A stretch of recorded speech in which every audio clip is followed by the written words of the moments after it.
Hey guys, Andy here. So I've been testing a few different watches over the last month or two. I had the Huawei Watch GT that came through with my phone kind of, I don't know, into the last year, October, November perhaps. That wasn't Wear OS. For me, that was a bit of a deal breaker. Then I tried the TicWatch Pro, which was great. Really good battery life. Interesting with the two different screens. Go and see that video if you haven't already. But it was just a little bit bulky for me. I prefer the smaller watch. Then I've tried the Skagen Falster 2, which actually I'm really happy with, and at the moment that's going to be my kind of my daily watch. But then people said, oh, you should check out the TicWatch C2. And that is what we have here. So it comes in black, grey and gold, or like a kind of a rose gold. It does remind me a little bit of what was probably my favourite smartwatch, the Huawei W1. I think it's a very similar design. It's got a metal top half, or the bezel and everything, and then you turn it over and actually most of that is plastic. But it doesn't really spoil the design, as in when you're watching it you can't really see that there's plastic elements to it. It does have a leather strap. The leather to me is quite stiff, and I would say it's not the most comfortable thing that I've worn. I prefer silicone straps. I have got a silicone strap that I would put on if this was going to be my daily. It takes any sort of 20mm strap. They're easily changed because of the little quick release things. If you're buying a replacement strap, please make sure it's got these little quick release things on the strap. I bought a strap recently. It was a lot cheaper that didn't have the little quick release things. I must have spent literally 5 minutes putting both of the straps on, and probably similarly 5 minutes taking them off. It's just not, I don't know, if they're on then you're done. And so I mean, I guess if you're okay with that, but those little release things just make life so much easier.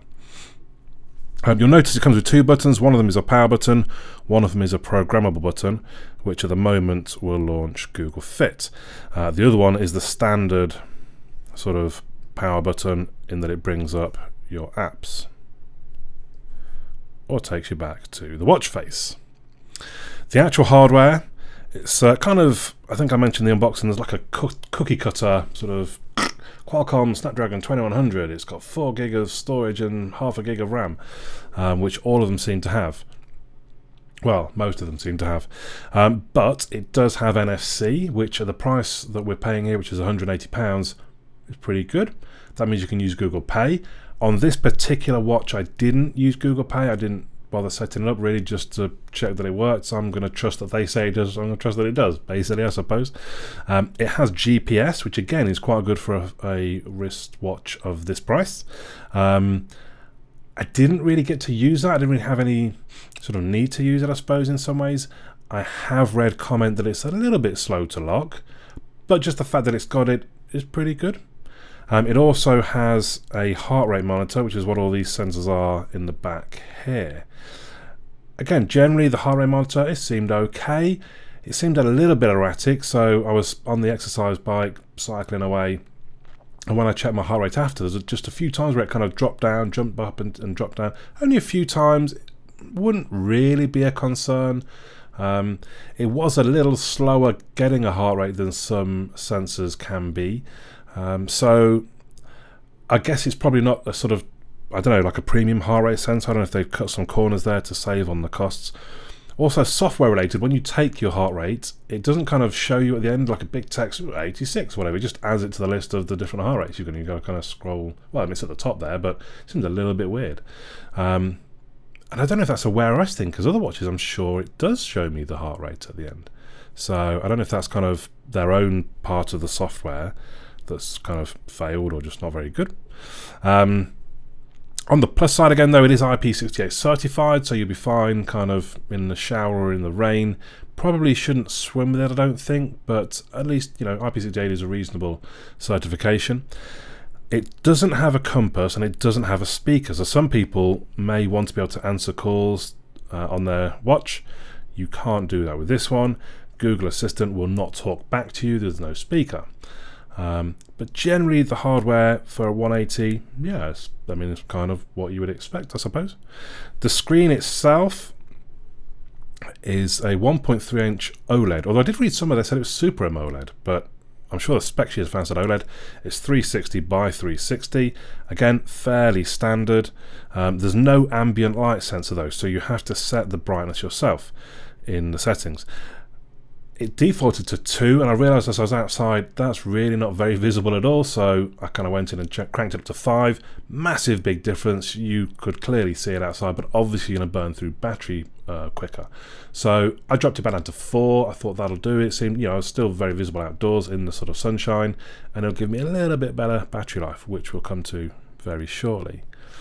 But generally the screen is very nice. If we wake it up and if the camera focuses, colours look good. Oh, well, Mr. There we go. Colours generally look quite good, quite sharp. And it's generally, yes, it's a nice screen. The software, so I've mentioned it's Wear OS. It's the latest version, so it's 2. whatever, 2.x it generally gets referred to in specs. That means, we just kind of waking it up, we can swipe in from different directions. From the top, gives us our sort of control panel, including quick links to settings, battery saver mode, Google Pay, media controls. We swipe in from the bottom and we get all of your notifications from your phone, which can be dismissed obviously individually or all at once. If we swipe in from the left, we get Google Assistant, which is all fine. If we swipe in from the right, we get Google Fit. We have to tap on that to then get a bit more information on whatever's going on. Obviously this is looking at today. I've not actually worn it today. It's quite early in the morning and I don't wear it about the house. So let's go into Google Fit via pressing the button. There we go. This is more like what I was expecting to see, to be honest. So there's the list with the heart rates on. Like pretty much any other Wear OS watch, it will help you track your workouts, giving you how long you've done it, your sort of running heart rate and calories for you to see as you go. Now, as far as I could see, there was no option to take incremental heart rate checks. I would love, so the one thing I love with the Watch GT was that it did a constant heart rate. So you could just look back through your day, or just when you're doing something, you think, oh, I bet my heart rate's quite high. You could glance at your watch and it would tell you, yeah, you're at 110 or whatever.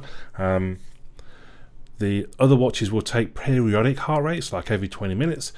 Not as useful because you can't, you know, you'd have to actually start up a heart rate monitor if you wanted to know specifically at one time what your heart rate is. But it's kind of interesting still to look back through your day and you think, oh yeah, that's when I was walking to wherever. Oh my goodness, my heart rate went up to 120 or whatever. But at the same time, there's a reasonable chance that in the 20 minutes you do whatever activity, your heart rate's gone up and you come back down by the time it takes it in. But unfortunately, with the TicWatch C2, there's no option for anything like that. You have to manually take your heart rate. There is the MobVO app. Let me just face unlock my phone. There we go. So this is where you would register watches. So we'll go into the C2. I mean, it's basically a big advert at the top, which is a little bit weird, to be honest. And then the health center. We go into the health center. Obviously, there's no data for today because I didn't do much, but we can go back to previous days. Yesterday, I was quite busy at work. 8 active hours. Reasonably busy on a Thursday. Wednesday was a day at work, but I was in a lot of meetings that day, so I sat on my round bum for a lot of the day. So you know, yeah, it's interesting enough to have to look back at what's happened in different days. Come back from there. If we come back out of the actual watch bit, so I do show this each time I do a TicWatch, and I don't really know what they are. So someone post in the comments if you use routines. Please let me know what they are. I don't know. I'm a bit lazy in that I think, oh, it's not something that I need, so I'm not going to bother. The shop is just another opportunity for adverts, and then this is where you'd obviously just sort of check your own account and anything else. So yeah, the MobVO app I'm not a massive fan of, but it serves a bit of a purpose, I suppose. Because we're on Wear OS, we do get, actually I should sort of quick face unlock, we do get a whole bunch of different watch faces. Ones that we can, so the one I've got right now is one that I downloaded. I quite like it actually. It's got different bits of information on it, as you can see, but there's all sorts of, you know, just tap one in Wear OS and it's gonna appear. We just have to wake the watch itself. There we go. Maybe you want one that's based on Google Fit. And they each have, I should have mentioned actually, it does have the always on screen. You can turn that off in the settings if you're happy enough for it just to activate when you lift your wrist, then that's fine. Oh, brilliant. Upstairs are drilling. Hopefully that's not being picked up on my microphone. So there we go. That's the Google Fits watch. Yeah, there's just all sorts. I think it's great. And there are so many. If you just scroll, you know, look through the Google Play Store, give it a little bit of time to... Hello, there we go. There we are. Yeah, there's even a weather one, there's even a Valentine's one, with it being the 9th of February as I'm recording. Quite topical. Oops, I don't mean to press that. We're not going to see the Valentine's one now. Anyway, so what was I set to? I've actually forgotten. Was it blues? I think it was blues. Oh, it was colourful. There we go, it was colourful. In the actual Wear OS app, it's fairly standard deal. You can set notifications to do whatever you want. Agenda, Google Assistant, advanced settings is just where you set the always on screen or the tilt to wake screen or that kind of thing. So you could even turn off, if you really wanted to preserve battery, if you're going away for a weekend, turn off the always on and turn off tilt to watch, and it's only going to activate when you press the button to activate it. So there's lots of different options. You can check sort of what's killing battery, what's taking storage, all that kind of thing in the Wear OS app. And I like also, I don't know if you can see because of the reflection, but I like also that you get the little image of the watch that you're actually using. You can pair more than one watch, so you can see I've still got my Faster 2 there at the moment. That's turned off, so it's not sort of interfering in any way. So software generally fairly standard affair, I suppose. If we move on to the battery, so the TicWatch C2 has a 400 milliamp hour battery, which is quite big for a watch. There's no wireless charging, which is a bit of a shame. I don't know if any watches do, to be fair. I just want to be able to take use of the reverse wireless charging my phone does, so I could charge my watch off of my phone. And that would actually be really handy if I'm going away for the weekend and I can just put it on the back of my phone. It wouldn't take long to charge a 400 milliamp hour battery, so it is a shame. Let me know if you know a watch that wirelessly charges. The cable is quite short to the charging dock, which I don't know why MobVO do this. It means that it's just kind of relegated to a corner of my desk. It charges plenty quick enough. I normally only wear my watch when I'm at work, and when I get home it comes off, or if I go out obviously I wear it. And generally if I've done a shift, so let's say it's 10 hours of use, I'm going to have about 56 to 58% left of the battery, which is fine, I think. I mean, that's plenty enough for a day. That's maybe enough to get you through 2 days. Again, maybe you might turn a few things off to extend the life. I did do an all-day session, including the gym in the morning, and I think by the end of the day I was still at about 40% left, so that's pretty good. This is where the 3100, so the 2100 chipset that this has got is actually quite an old chipset. The 3100 is basically the same chipset, but it's got like a low power CPU or whatever that it can kick in when it's not doing a lot, and that saves a lot of battery power basically. So that's all we're really looking forward for the 3100s. That's why I'm not that bothered about buying a 2100. As long as I get through a day with a 2100, then I'm okay with that. So in conclusion, I think it is a decent watch for a decent price. I think considering you get GPS and you get NFC, 180 is a pretty good price. But at the same time, it's a little bit, I think, unless I'm just imagining it, it's a little bit laggier. Not that it's laggy, but it's just a little laggier than some other watches I've worn with a similar spec. So there are better watches out there, but you're probably paying 50 to 100 to 120 more. So at the price that it is, I think it's a really good watch that covers everything you would want it to do. Let me know what you think in the comments down below, but for now, my name's Andy. I'll catch you all again soon.